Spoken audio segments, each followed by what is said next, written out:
My name is Dr. Layla Marsh. I am 30 years old. And the night my sister was wheeled into my trauma bay on a stretcher, unconscious, bleeding from 2 places they hadn't found yet, I was the one who had to decide whether to call it a conflict of interest or pick up the scalpel. I picked up the scalpel. But before I tell you what happened in that operating room, I need to take you back 12 years. To an 18-year-old girl standing in her parents' kitchen on a Sunday afternoon in September, holding a single sheet of paper while her sister opened a box with a car key inside. The sheet of paper was a bus ticket. The car key was to a brand new Honda Civic, pearl white, sitting in the driveway with a red bow on the hood. My father stood with his arms crossed and said, "You've always been the independent one, Layla. We figured you'd want to make your own way." I looked at the bus ticket. Then at the car. Then at my sister Nadia's face, flushed and laughing, already sitting in the driver's seat. I folded the bus ticket. Put it in my pocket. "Thanks, Dad," I said. I said nothing else. I have thought about that moment almost every day for 12 years. Not with bitterness, or at least, not only with bitterness, but with a kind of wonder. At how clearly I already knew, at 18, that arguing would change nothing. That the decision had already been made long before I walked into that kitchen. That the bus ticket was not an oversight. It was a verdict. I grew up in a town called Cedar Falls, Iowa.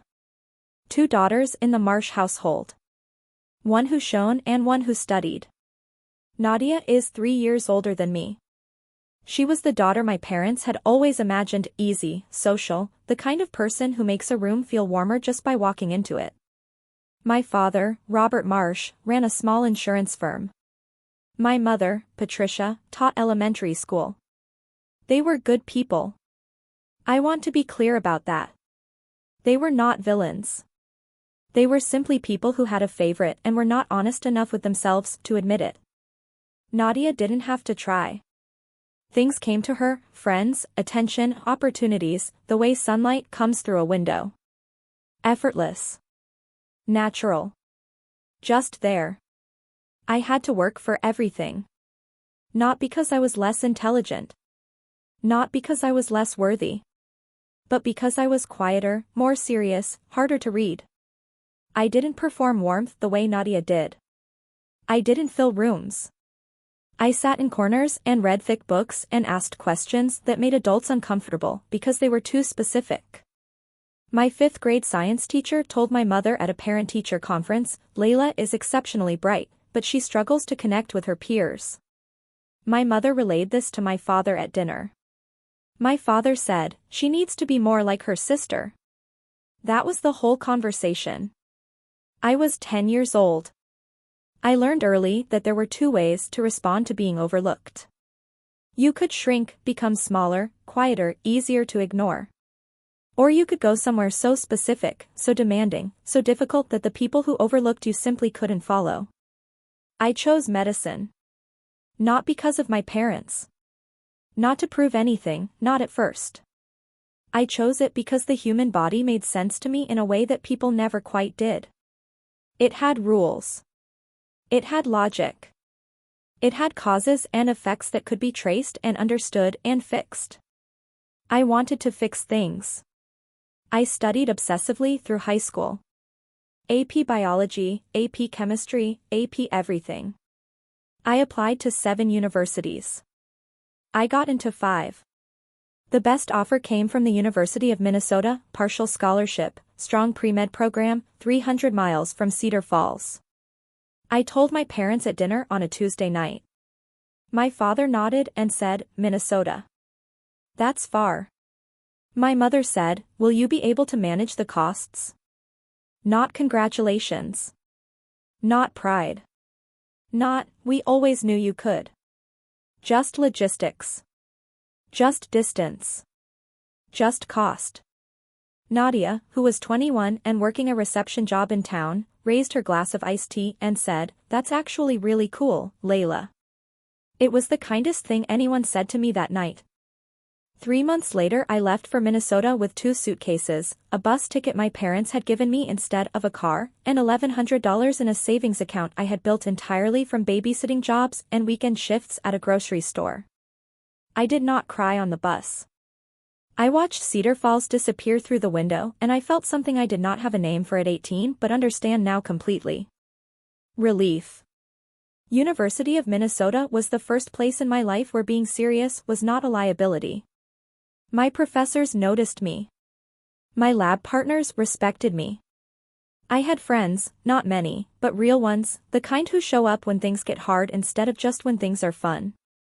I called home once a week for the first year. My mother asked about. I thrived in the operating room from the first time I was allowed to observe a surgery in my second year. The focus it required, the silence, the precision, it felt like the only place in the world where everything unnecessary fell away and all that remained was the work. My supervising physician, Dr. Yolanda Pierce, pulled me aside after my third observation and said, "You have the temperament for surgery. Don't let anyone talk you out of it." Nobody tried. I matched into a surgical residency at Mercy General in Chicago. Level 1 Trauma Center. One of the busiest ERs in the Midwest. I worked 100-hour weeks. I ate vending machine food and slept in on-call rooms and cried exactly once, in a supply closet, alone, after losing a 17-year-old to internal bleeding I had not caught fast enough. I never made that mistake again. I called home less and less. Not out of anger. Just out of the slow, quiet recognition that the version of myself I was becoming had very little to do with Cedar Falls and the people who had handed me a bus ticket instead of a car key. My parents came to my medical school graduation. They stayed for the ceremony and left before the dinner. My father shook my hand. My mother hugged me briefly and said, "We're proud of you, Layla." It was the first time she had ever said those words to me directly. I didn't know what to do with them. So I just said thank you and watched them walk to their car. Nadia stayed. She took me to dinner at a restaurant she couldn't really afford and ordered a bottle of champagne and made a toast that went on for 4 minutes and made me laugh until I nearly choked. To my little sister, she said, who decided that if the world wasn't going to hand her anything, she'd build her own world from scratch. "I am genuinely in awe of you, Layla. I always have been." I looked at her across the table. "Then why did you never say so?" She set her glass down. Looked at the tablecloth. "Because I was scared you'd realize you were always the impressive one," she said quietly. "And then I'd have nothing left." It was the most honest thing my sister had ever said to me. I didn't know what to do with that either. We finished the champagne. She drove me back to my apartment. We hugged in the parking lot for a long time. That was 6 years ago.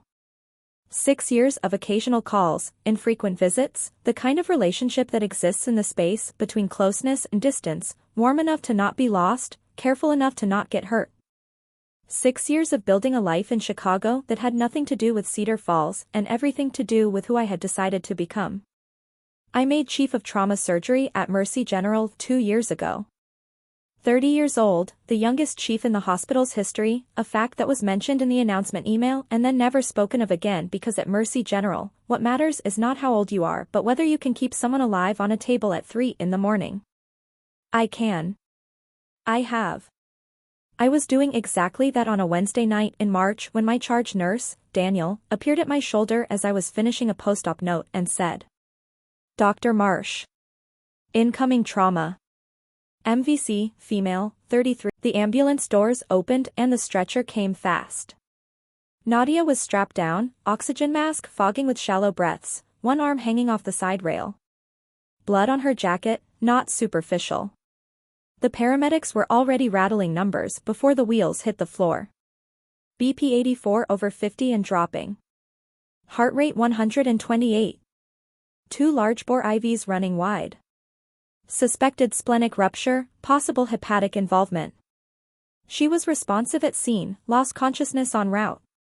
Behind the stretcher, running, came my parents. My father looked like someone had aged him 10 years in the last hour. Gray coat thrown on over pajamas. My mother was in a robe, slippers, hair undone. Her face was the particular white of someone who has not yet accepted what is happening. "That's my daughter," my father said to the triage nurse. "Where are they taking her? I need to speak to whoever is in charge." The triage nurse, a woman named Carla who has worked beside me for 4 years, glanced through the glass partition toward the trauma bay. She looked at me, gowned, gloved, badge visible. She read the name on the badge. Her eyes went wide for exactly half a second. I gave a small shake of my head. "Not yet." Carla composed herself. "Sir, family waits in the surgical waiting area. The chief of trauma is handling this personally. You'll be updated as soon as possible." "The chief, I need to speak to the chief right now." "Sir. Please." My parents were guided down the hall. My mother's hands were clasped so tightly the knuckles had gone white. My father kept looking back through every window he passed. "She's all I have," he said. To no one. To the hallway. "Please. She's all we have." I heard it through the partition glass. "She's all we have." I stood in the scrub room for 30 seconds. Water running hot over my hands. The steel mirror above the sink showing me a face I recognized, but that felt, right now, slightly foreign. The face of someone who had just heard her father say, out loud, to an empty hallway, that she did not exist. I had known it my whole life. I had lived inside that knowledge for 30 years. Hearing it spoken was different. 30 seconds. That is all I gave myself. There was a woman on my table losing blood faster than we could replace it. She had a ruptured spleen, and what the imaging would confirm was a grade 2 hepatic laceration. She would be dead within the next 25 minutes if the best surgeon in this building did not operate. And the best surgeon in this building was me. I pulled on fresh gloves. Pushed through the OR doors. Looked down at my sister's face. She was unconscious. Her color was wrong, too pale, the particular grayish pallor of significant blood loss. There were lines around her eyes that hadn't been there the last time I saw her, at Christmas 3 years ago, across a table at our parents' house where nobody talked about anything real. For 3 seconds she was not my sister. She was a patient on my table. And that was exactly how I needed her to be. Scalpel. 3 hours and 22 minutes. Ruptured spleen, removed cleanly. Grade 2 hepatic laceration, repaired with precision sutures, layer by careful layer. Bleeding from a torn mesenteric vessel, located, clamped, cauterized. 2 units of packed red blood cells. 1 of fresh frozen plasma. I did not speak unless it was necessary. My hands moved the way 12 years of training had built them to move, steady when steadiness mattered, fast when speed was the only thing standing between a person and death. My second-year resident, Dr. Kim, watched from the corner the entire time. She told me afterward that she had never seen anyone operate with that level of focus on a family member. She said it like it was a compliment. I accepted it like one. At 4:17 in the morning, I placed the final closing stitch. Nadia's vitals stabilized. Blood pressure normalizing. Heart rate coming down. The monitors settling into the steady, reliable rhythm that means the crisis has passed. Dr. Okafor, who had been standing silently in the corner the entire time, pulled down his mask. Layla. He only used my first name when something mattered. That was exceptional. I peeled off my gloves. Dropped them in the bin. Washed my hands in the scrub sink. Automatic. Methodical. The same motions I had performed 10,000 times. "I'm going to talk to the family," I said. "You don't have to," he said carefully. "I can." "I know," I said. "I'm going to." The surgical waiting room at 4 in the morning has a particular quality of stillness. The overhead lights hum. The chairs are the uncomfortable kind designed to discourage sleeping. A television in the corner plays news with the sound off. My parents were in the center row. My father was standing, he always stood, could never sit still when something was wrong. My mother had her face in her hands. I pushed through the double doors. Still in my scrubs. Mask down around my neck. Badge hanging at chest level. Dr. Layla Marsh, MD, FACS. Chief of Trauma Surgery. My father looked up first. His eyes went to my badge. Then to my face. Then back to the badge. I watched the recognition travel through him, not fast, not like a shock, but slow, like something heavy sinking. My mother looked up a half-second later. Her hands dropped from her face. No sound. 5 seconds of complete silence. I spoke first. Clinical. Even. Mr. and Mrs. Marsh. I'm Dr. Marsh, Chief of Trauma Surgery.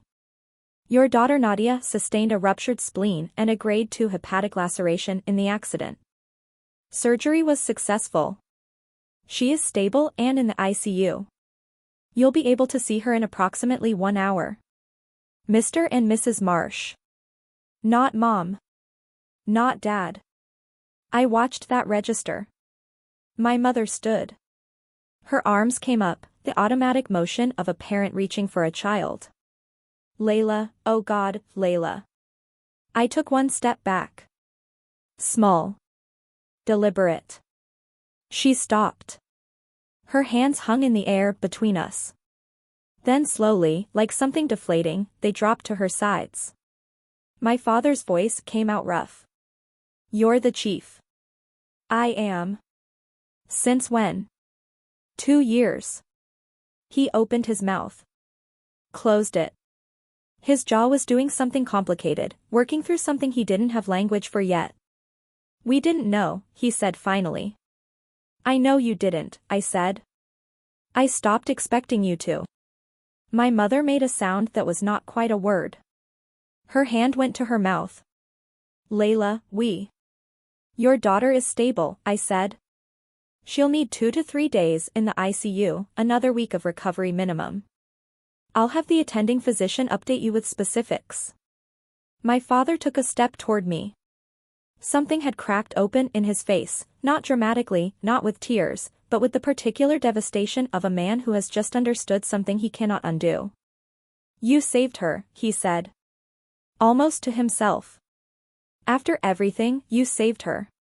She was my patient, I said. I don't make different decisions based on who's on the table. He flinched. Just slightly. He stopped. Tried again. Layla. I owe you. Not right now, Dad. It was the first time I had used that word since I walked into this room. I watched it land. I watched it cost him something.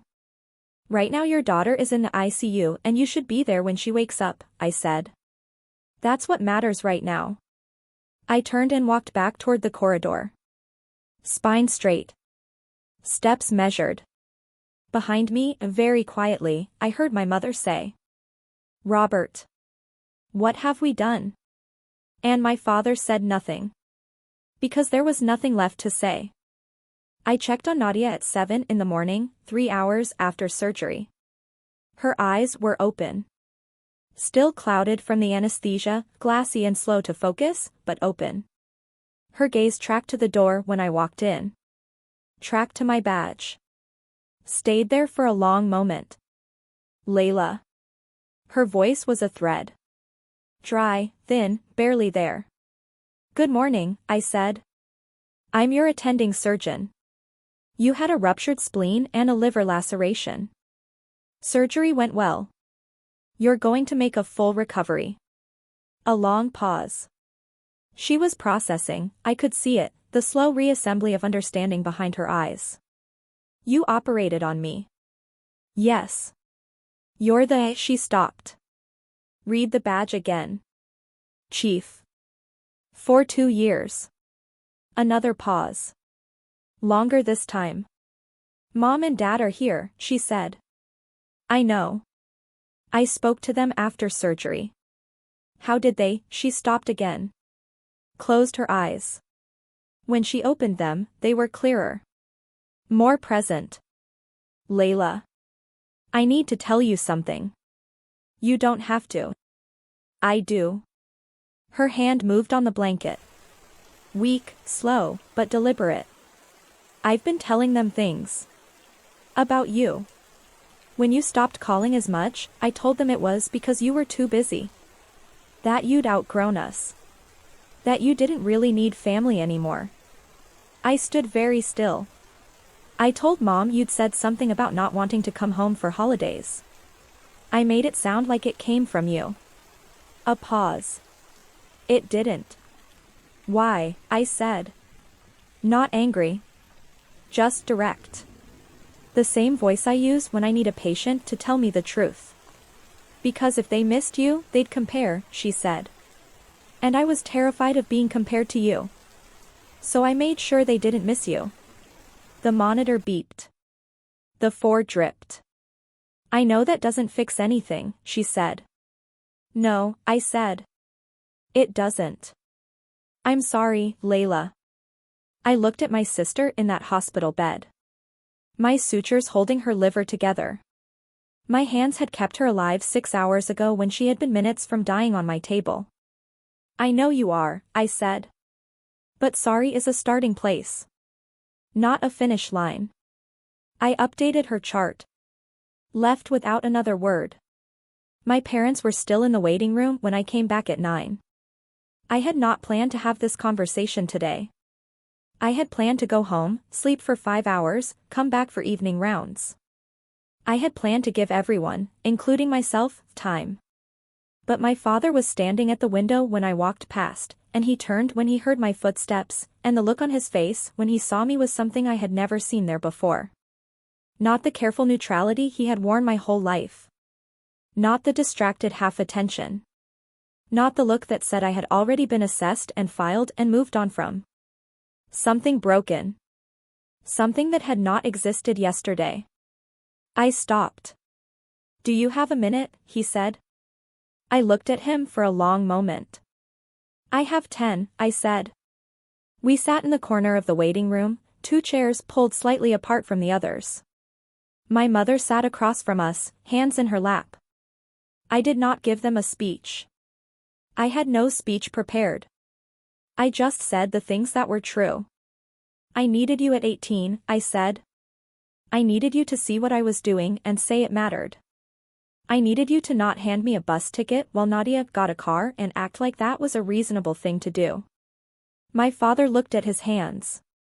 I needed someone to come to my graduation and stay for dinner, I said. I needed a phone call that asked how I was doing, not just how much things cost. My mother's eyes were full. She didn't let them spill over. She just sat with it. I built everything I have without any of that, I said. And I'm not telling you this so you'll feel guilty. I'm telling you because if we're going to have any kind of relationship going forward, you need to understand what the relationship we've had has actually cost. Silence. My father looked up from his hands. His eyes were red at the edges, not crying, but close. The closest I had ever seen him. The bus ticket, he said. Yes. I told myself you were independent. That you'd prefer. Dad. He stopped. You told yourself what was convenient, I said. Not harshly. Just clearly. You had a favorite. You probably still do. I'm not asking you to pretend otherwise. I'm asking you to be honest about it, at least with yourself, so that we can have something real instead of something performed. A very long silence. My mother spoke first. Quietly. We failed you. 3 words. Simple. No qualifications. No buts. I looked at her. Yes, I said. You did. My father nodded. Once. Slowly. The nod of a man who has run out of arguments. What do you need from us? He said. I need you to start treating me like I exist, I said. Not because I saved your daughter's life last night. Not because I'm chief of surgery. Because I am your daughter and I have been here the whole time. Another silence. We can do that, my mother said. I looked at her for a long moment. Show me, I said. Don't tell me. Show me. Nadia was discharged 11 days later. We met for coffee the week after, a place near the hospital, neutral ground, both of us slightly careful with each other the way you are when something has been said out loud that cannot be unsaid. She looked better. Still moving carefully, still tired around the eyes, but present. Alive in a way that felt newly significant. I called Mom, she said. I told her the truth. About what I'd said. What I'd implied. All of it. I wrapped my hands around my cup. How did she respond? She cried for about 40 minutes, Nadia said. Then she called Dad into the room and made me say it again with him there. And? Dad didn't say anything for a long time. Nadia looked at the table. Then he said, call your sister. So I'm calling my sister. I looked at her. This isn't fixed, I said. I know. One conversation, my parents started calling on Sundays. Not every Sunday, there have been gaps, missed weeks, the ordinary failures of people trying to be better than their habits. But most Sundays. My mother asks about my cases, not the details, just how I'm doing. My father asks about the hospital, about my team, about things I have never heard him ask about before. It is imperfect. It is slow. It is real. 3 months after the surgery, my father sent me a letter. Handwritten. 4 paragraphs. He is not a man who writes letters, and it showed, the sentences were stiff, the words chosen carefully and still slightly wrong, the handwriting of someone who does not often write by hand. But he said the things that needed to be said. That he had favored Nadia. That he had told himself stories about my independence that excused him from showing up. That watching me walk into that waiting room in my surgical scrubs with my badge on my chest had been the most ashamed he had ever been of himself. He said, you became extraordinary in spite of us. I don't know if that's something to be proud of or something to grieve. I think it might be both. I read that letter at my kitchen table. Twice. Then I put it in the drawer where I keep things that matter. My name is Dr. Layla Marsh. I am 30 years old. I did not save my sister's life for recognition. I did not walk into that waiting room in my scrubs for drama. I did not have that conversation with my parents because I wanted an apology. I did all of it because it was the next right thing. And then the next. And then the next after that. That is the only strategy one have ever had. Not revenge. Not schemes. Just the next right thing, done well, done honestly, done without waiting for someone else to hand me permission. My parents gave my sister a car at 18. They gave me a bus ticket. I took that bus ticket 300 miles north and I built a life with it that they could not have imagined and I could not have predicted, and that belongs, fully, completely, without condition, to me. She carries my sutures in her abdomen. Healing, slowly, into something permanent. I carry the bus ticket in my memory. It lives somewhere in the back of my chest, not as a wound anymore, but as a reminder. Of where I started. Of what I chose to do with it. If you are watching this and someone handed you the lesser thing, the smaller portion, the bus ticket instead of the car, the envelope instead of the house, I want you to know something. The lesser thing is not the end of the story. It is just the beginning of a different one. And sometimes, not always, but sometimes, the different story turns out to be better than the one they kept for themselves. Not because it was fair. Because you made it that way.